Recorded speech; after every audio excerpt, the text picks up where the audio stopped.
সামনের বাইকটিতে একজন ভদ্রলোক এবং একজন ভদ্রমহিলা, সম্ভবত ওনারই ওয়াইফ ভদ্রলোকের।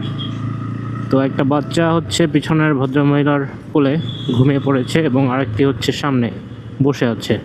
সামনে যে বসে আছে তার মাথায় আসলে তার হেলমেটটাও নাই সে বাচ্চাটার, আর পিছনের বাচ্চাটা ঘুমিয়ে পড়েছে। আবার পিছনের যে ভদ্রমহিলা তার যে বোরকা এবং পাশে যে দুইটা ব্যাগ, মানে এত ভারীভাবে মানে বহন করে বাইকটা যে চালিয়ে যাচ্ছেন, বোরকা উড়ে উড়ে পিছনের চাকার দিকে যাচ্ছে। আর ছাপড়ি, এই ছাপড়ির টান দেখেন, ছাপড়িগুলোর জন্য রাস্তায় অ্যাক্সিডেন্ট ঘটবে। জন্মের পরই মনে হয় এগুলো ছাপড়ি হাত জন্মায়।